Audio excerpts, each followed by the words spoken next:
The island was a green hell. Marine PFC Hank Miller waded ashore, his rifle held high. The air, thick with humidity and the smell of salt and decay, was already buzzing with flies. The naval bombardment had ceased, leaving an eerie silence.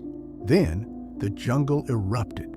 Hidden Japanese machine gun nests opened fire, stitching the water with geysers.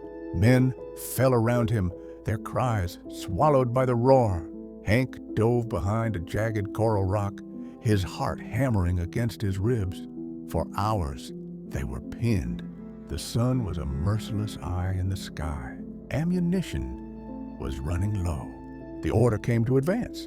Hank and his fire team rushed forward, darting between shell holes. A grenade landed with a soft thud near his buddy. "Mike!" There was no time to shout a warning. The blast was deafening. Hank felt a searing heat and 1,000 bee stings as shrapnel peppered his side. He was thrown back, his world going dim. He woke to the sound of rain on leaves. It was night. He was alone, disoriented, and bleeding. His unit had been forced to pull back. He was behind enemy lines. Pain screamed from his leg with every movement. Using his rifle as a crutch, he dragged himself into the dense, dark jungle away from the beach. Every shadow was a threat. Every sound a potential enemy patrol. He had to find cover before dawn. For 2 days, he crawled and hid. He had no food, and his canteen was empty. The tropical downpours were his only source of water. He sipped from pools and broad leaves, fearing dysentery but having no choice. The wounds on his leg were inflamed, an angry red that pulsed with fever. He was growing weaker, his thoughts beginning to blur.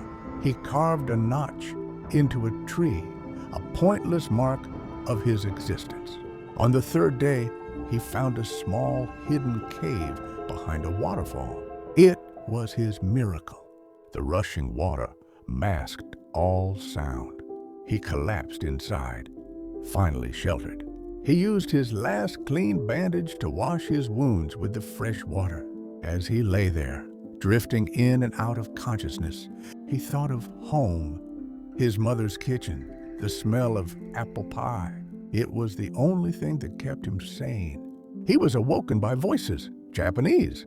They were on the other side of the waterfall, filling their canteens. He held his breath, pressing himself into the darkest corner of the cave.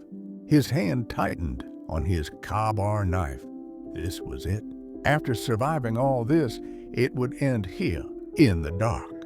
One of the soldiers looked toward the cave entrance, his eyes scanning the shadows. He seemed to stare right at Hank. The soldier shrugged, said something to his comrade, and they moved on. Hank nearly wept with relief. The close call ignited a new spark in him. He couldn't just wait to die that night. Fueled by a desperate hope, he decided to move. He had to try and circle back to the American lines. Using the stars as his guide, he began a slow, agonizing journey parallel to the coast. He moved only at night, a ghost in the jungle.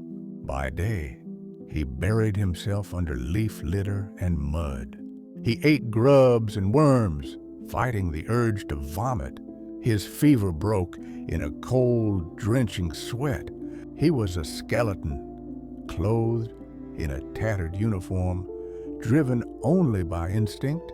The sounds of battle grew louder each night, a terrifying yet hopeful symphony. He stumbled upon a discarded American ration tin. It was empty, but it was a sign he was close.